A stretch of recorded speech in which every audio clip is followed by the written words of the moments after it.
we really want to try and make the industry visible to students and kind of give them tools and connections so that they can actually enter into the land development field. One of the problems that I really noticed myself is that most women in college don't realize that land development is an option, and they know about architecture, engineering, real estate, sales, but not how land goes from raw acreage to master plan communities or mixed use sites. And so as a result, the industry really loses a lot of potential talent.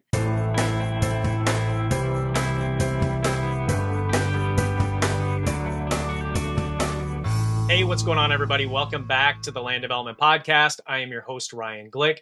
If this is your first time joining us, each week when you tune in, you will hear one of two different types of shows. Sometimes when you tune in, you're going to hear industry news. That's where we pull up a few different headlines and we talk about what it means for the land development industry.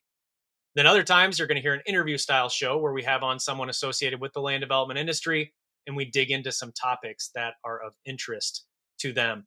Now, today we have a little bit different of an episode. Every once in a while, I like to have someone on who is very early in their career. So that way we, as people who maybe have been in the industry for a while, can hear what they're learning in school. We can get some of the feedback from them on maybe some internships that they've done, so they can provide a little bit different perspective for us. And so today I'm excited to have on the show with me Jody Whitlock. Jody is the community partnerships lead at Ladies in Land. And in this conversation, we talk about Jody's experience in her undergrad. We talk about her experience in the master's program at Texas A&M. We also talk about her internship experience. What are some of the things that she thinks went well with them? What are things that she's maybe heard from other people who have done internships that maybe didn't go so well? And again, all of this can help us in the industry provide the best possible experiences and get that next generation ready to lead in land development. So with all that said, let's go ahead and get over to my conversation with Jody. Jody, thanks for joining me. Thanks for having me. Well, where I want to start today with you is digging into your undergrad at Texas A&M. So it looks like you majored in urban and regional planning. And so what I'm interested in is why did you choose that major? What drove you toward that? To be completely honest, when I was looking at the programs that they offered at A&M, urban and regional planning came up and I'd never heard of it. And I knew from the beginning that I wanted to get into some realm of architecture. And so the program just really stood out. And when I started digging more into it, I really thought that city planning was a really interesting field to be in. And so I just decided to do the urban and regional planning program. So. Okay. And then, so you went through that program. I don't know anything about the program, and I don't know if people listening will be familiar with that program. What's the emphasis of the different classes and stuff you took there? Is it trying to position you for a certain position to work for a city, maybe as a city planner? Is that the idea? Yeah, so most of the people coming out of the program will either go to the public side or the private side. So on the public side, that would look like being a city planner. And then on the private side, you could be working for a civil engineering firm doing planning and entitlements. And then during my undergrad, I actually did do an internship with a civil engineering firm. And I knew I kind of wanted to be on the private side. I didn't really love the public side of planning from the beginning. And so that's also kind of how I ended up in the MLPD program. Okay, and I do want to get into the MLPD program here in just a second, but what was it about the public side that made you more interested in the private side? And the reason I ask is because, we have all different types of people listening in. We have people listening in who are seasoned veterans in the industry, and we have people listening in who are just thinking about getting into development. And so I think your perspective as someone who recently went through this would be interesting for people to understand why you chose private over public. Yeah, so I think that there's a lot of political games that go on the public side, and being in the city council meetings, all of that. It's a lot of politics, and that's really what drew me away from the public side. And now, obviously, I know you deal with that on the private side too. I just didn't really want to be so absorbed in the city council side of things with the city, so that's kind of why I shifted more to the private side. Okay, no, that makes sense. Well, let's talk about the MLPD program. So after you graduated, it looks like based on the timeline of your career so far, you went directly from undergrad to the MLPD program. Is that right? Yeah, that's correct. Okay. So I learned about the program when I was in my undergrad. I actually had a class with Tim Early. He was teaching a land development class, and that really sparked my interest in land development as a whole, and I didn't really know that A&M offered that program. And so the master's program has really been a game changer for me. I love how applied it is. We're not just talking theory, we're modeling feasibility models, running pro formas, evaluating entitlements, analyzing real world sites. And I've really had the chance to work on projects with my classmates that mirror what I'll be doing in my career. So, balancing market trend, financing structures, design constraints, and community impact, which really links back to my undergrad as well. So it's really taught me how to look at development through different lenses, finance, planning, engineering, community building. So it goes very well with my undergraduate degree, really. This episode of the Land Development Podcast is brought to you by First Continental. For more than 30 years, First Continental is focused on one thing: lot development. Based in Houston and established in 1994, First Continental specializes in non recourse lot acquisition and development financing. Their experienced team of management and loan servicing professionals has financed more than 1,350 residential communities and over 110,000 lots across the South, Southeast, and Mountain West. For builders and developers, First Continental is more than a lender. They're a steady partner, known for consistent support, trusted guidance, and deep industry know-how. With a singular focus and proven record supporting more than 200 of America's best builders and developers, they know how to help projects move from plan to reality. To learn more about First Continental and how they can support your next community, visit firstcontinental.com. All right, let's get back to the show. Did you have any type of connection to the land development industry or real estate in general prior to college, or was that your first exposure to it? Yeah, no, it was really my first exposure to it. It was really that class that I had taken in my undergrad that kind of segued me into the field. Okay. And one of the, we've had, it's kind of crazy, the Texas A&M reach and how many different people that I talked to from the state of Texas or even outside of Texas who went through Texas A&M in one shape or form. But we've talked about the MLPD program on here before. We've talked about the fact that they encourage their students that are going through the program to get, internships with different companies. And so I know, looking at your background, that you have gone through several different internships, and I think those span from your undergrad through the MLPD program. Um, One thing that I'm curious about, just in general, about those internships that you did, how did the internships, I guess, compare or differ from the classroom work?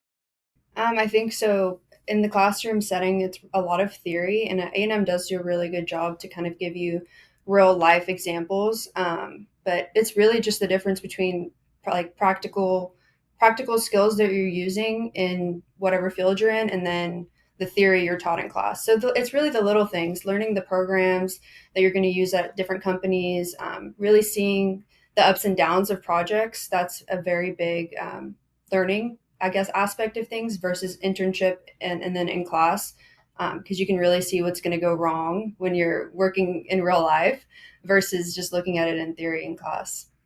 So if we walk through, I want to walk through each of these internships just because they all seem like you were doing something a little bit different in each of them, and I'm assuming that was somewhat by design, so you could get exposed to different areas of the industry. So the first one that I had noticed here was one that you did related to planning and entitlements. What did that internship look like for you? So I really looked at a lot of zoning, permitting, site design, and how to kind of bring a whole project together to make it feasible. It was really a lot of site planning. So we had developers that would come in and want to work with us, and I would do concept plans for them, do a lot of due diligence, market research, really anything related to planning and entitlements. So that was really a great experience for me. That was my first professional internship, and I just loved it. And I kind of got to peek at the developer side there too. And I knew I liked it. I just didn't know how to get into the program really. So when I heard about the MLPD program, I was like, okay, this is perfect.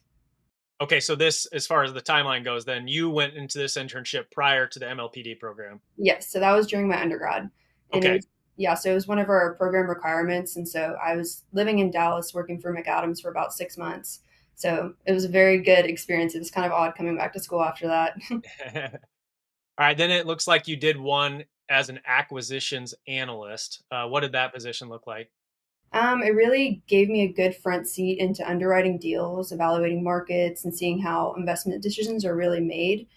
So they really focused on value add acquisitions. So that's kind of different than really the type of acquisitions I'd want to be doing on the development side, residential development side of things, structured completely differently. But it really gave me some good experience in underwriting and kind of understanding what makes a deal work and what doesn't. And so that was awesome as well.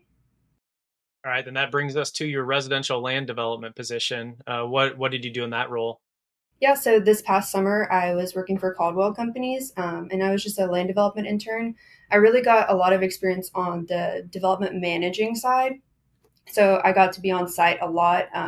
The project I was on site for the most was the Highlands, which is in Montgomery County. And so that was really awesome. That's a really great community. And I kind of got to see the dynamics of interacting with contractors, engineers, and has learned a lot of coordination and forward thinking to kind of, it really gave me the skill of knowing what questions to ask as well. That's been a really big thing for me. I don't really have an engineering background. And so having those conversations with engineers was very insightful, and I really learned quickly which questions to start asking.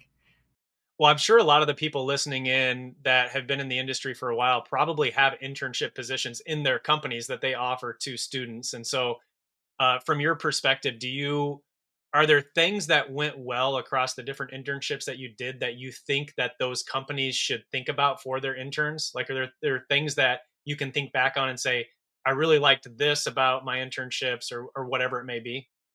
Yeah, I think kind of.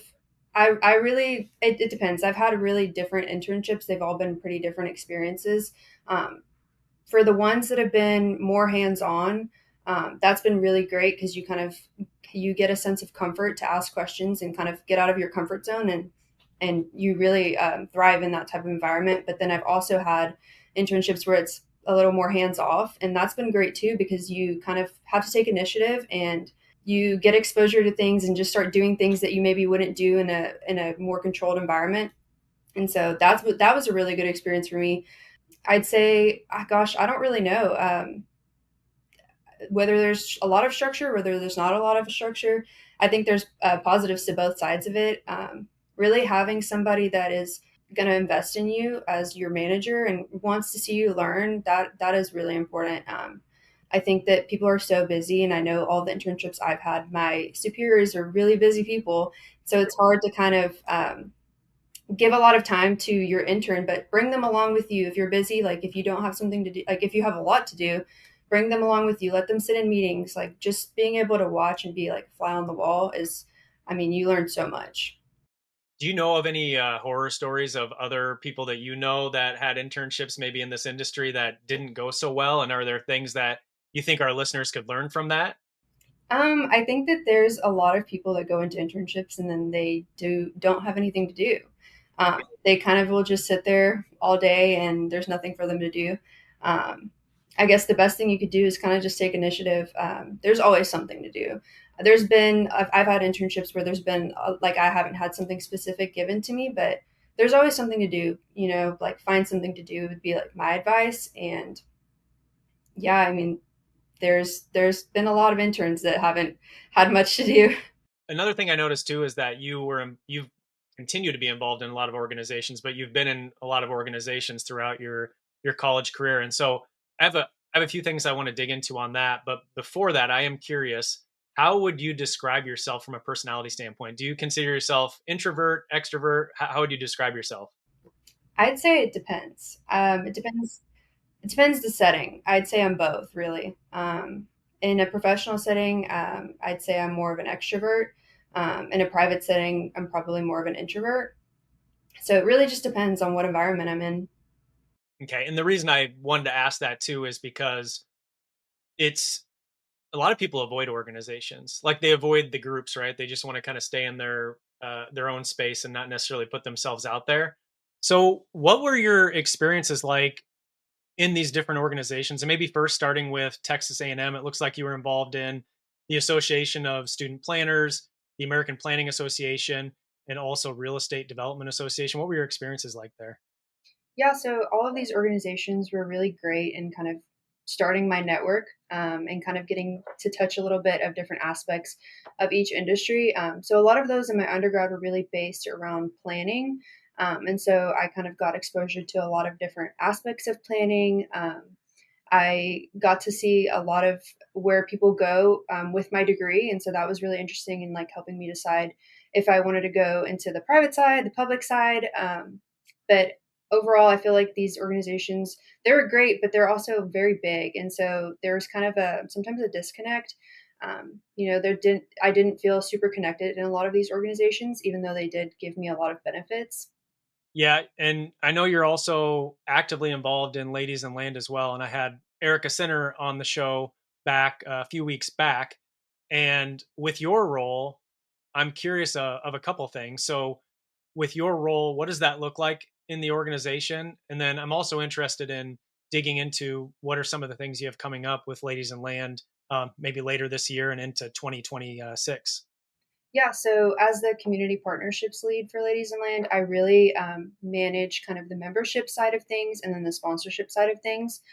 So, really just kind of doing outreach, making sure people know about Ladies in Land, and just coordinating with our members and kind of looking for new opportunities for how people can get involved or how we can engage the community, the land development community as a whole. And then, really looking into 2026, we actually have something really exciting happening. So we are going to launch our collegiate network.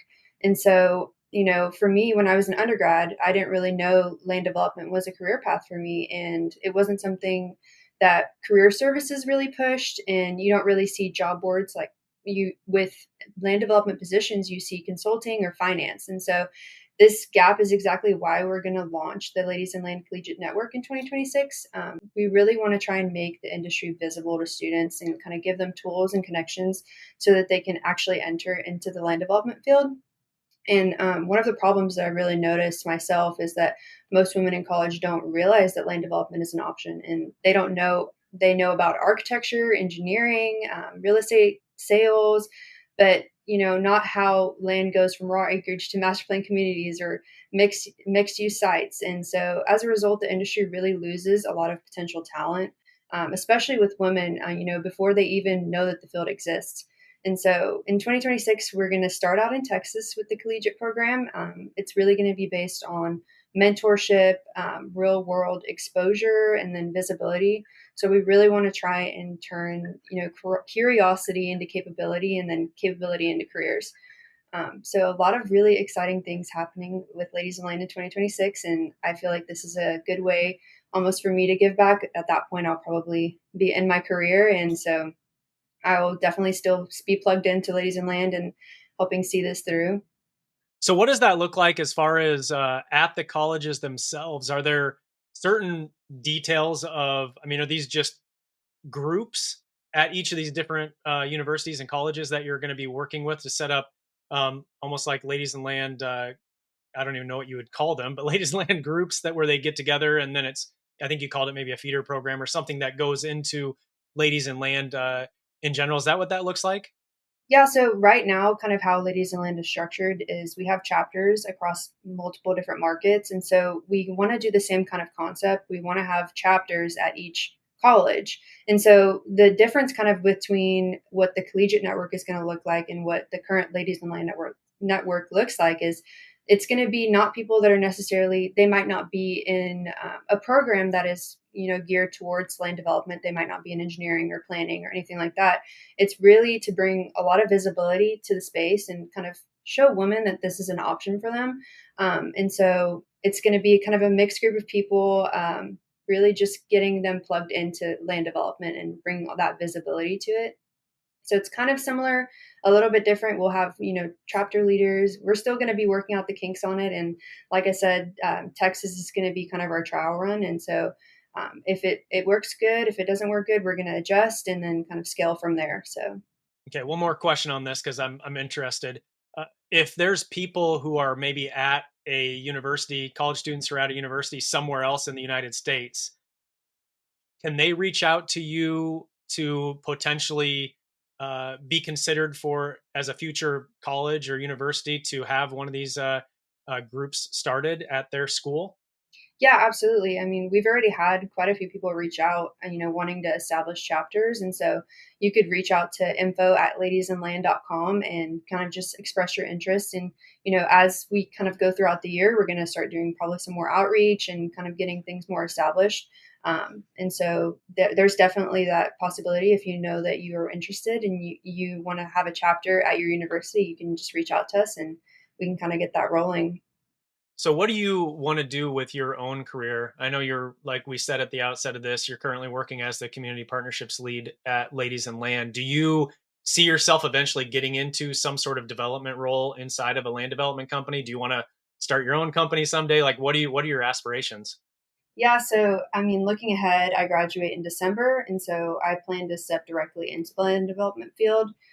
My vision is really to work on projects that are not only going to be profitable but resilient and community focused. And I think one of the big advantages I carry with me is the Aggie Network. It's really one of the strongest professional networks in the country, and it's amazing how many doors it can open. And then obviously, Ladies in Land has given me a front row seat to the power of networks and mentorship. And so, combined with the Aggie Network, I feel very confident stepping into my career. And I think mentors have played a big role in, wanting to go into the field and maybe trying to make decisions on which side of development. So definitely, I would hope to maybe one day have my own company, but I think that there's so much more for me to learn, and I definitely want to work under great people for until I have all the knowledge. I think you never have all the knowledge. It's going to be continual learning, but that's the goal. Maybe one day. Do you think with like with your generation coming into the land development field, um, do you think that your generation will do things differently, or do you think you'll bring a different perspective to the industry? And if so, what do you think your industry will, or your your generation will do maybe differently or look at it differently? The dynamics of my generation is very different to the dynamics of the older generation. So I don't really know what that means, but I think it's good. I think that there's continual learning that can be happening, and you can learn from the older generation, and they can definitely learn from you. Even if you don't have all of the knowledge that they have, you bring a whole different perspective. So, Yeah, I don't really know what it means either when I think about some of that stuff, but I obviously every generation has differences, and every generation can always say, back when I was your age, we used to do things this way or whatever. It's what I say to my kids all the time now, and mhm. and so I just it's just interesting seeing. And you'd be considered Gen Z, is that right? Or is it Gosh, changing? gosh, What's I that? don't know. I guess so. Yeah, yeah. Well, I'm like an old millennial, so like it's just different. I feel like with every generation and how it goes, and so I'm really interested to see because working with people in that Gen Z generation. Yeah, you're right. They do. They ask a lot of questions. They want to care about the stuff that they work on, and so they want to understand it. And I think that's good to Mhm. to be able to challenge people in the industry. And I think the people already in the industry who are having kind of the next generation coming in, being able to mentor them and get them into a spot where they can eventually take over the land development projects and companies and stuff into the future. So it's going to be really interesting to see how all of that plays out. Yeah. And I think that mentorship is a really big part of that. It really is a game changer. I don't think I'd be where I am today without professionals that have poured into me, answered questions, given me confidence to step into leadership. And I guess the goal for me, also getting older, would be to replicate that for students and early career professionals like that have guided me through the process. I think that will kind of push the industry forward, is really pouring into and nurturing the incoming working class. Do you have a project through your internships that maybe was your favorite one to work on? And I'm not sure how much you can share about the project, but whatever you can share, could you kind of talk about that project and why it was something that stands out in your mind? Honestly, it would really be the Highlands with Caldwell Companies this summer. That project is it's beautiful, and it's awesome to see kind of the back end of things and how much thought is really put into every decision that they make. Their communities are so focused on the residents that are living there and making things good for them, and kind of seeing how the financials work on the back end, like what Caldwell was doing to make a better community for the people living there, whether that's aesthetically or financially. That was and they have a really great way of kind of approaching development, and so that's definitely my favorite project. They also have Chambers Creek, which that place is just beautiful as well, and they kind of take the same ideas and apply it there, kind of in a different way. But definitely the Highlands. So would it be safe to say that your favorite asset class is residential, or do you have, or are there other ones that you're really interested in, maybe more than residential? Definitely residential. I really like highly amenitized residential. I think that's a really fun side of development. So the last segment of the show is our lightning round. So I've got a few questions for you, just based on your experiences. Interested to get your thoughts here. So, first one for you: what is the most surprising thing you've learned about land development so far? How many hats you have to wear as a developer, how many you need to know about engineering, you need to know the legals, financials, you need to think like the contractors are thinking. I think really just how many hats you really have to wear in a development management role. All right, second one: what's one piece of advice you'd give to someone considering a career in land development? I would say don't be intimidated by land development as a whole. I know it's a very male dominated field, but if you put your mind to it, you can definitely be one of the top people in land development, and it is a very fun career. I think people look at it sometimes and think that this isn't something that they would want to do, but there's a lot of fulfillment in this industry for sure. All right, third one: best piece of advice you've received so far related to land development. Ask questions. Always ask questions. All right, last one: what's one thing you think the industry veterans should know about your generation? We kind of talked about this earlier, but I'll let you speak on this one. I think that maybe, gosh, I don't know if this is really the right answer, but you might not have all the knowledge as somebody new coming into the industry, but you could change perspectives because you have a new one and they've been kind of looking at things the same way for many years. And so um, I guess just being open to hearing thoughts of like new people coming into the industry. Well, what is the best way for people to connect with you, and I suppose probably learn more about, Ladies in Land, the organization that you're a part of? Yeah, so you can just to connect with me, you can go to my LinkedIn. It's going to be Jody Whitlock. And then for Ladies in Land, you can just look up Ladies in Land online. It's at ladiesinland.com. And you can learn more about kind of what we're doing in our movement. Well, I will throw links to those in the show notes for this page. So, those of you listening in, if you look in the description for this episode, you'll see a link there to the show notes page, and you will find a link to the Ladies in Land website as well as the LinkedIn link there. So, Jody, really appreciate you hopping on and sharing your story. And yeah, with that said, we will come to a close. If all of you listening in are not yet subscribed, please click that button and come back for future episodes. We'd love to have you back. Otherwise, we will talk to you all next week.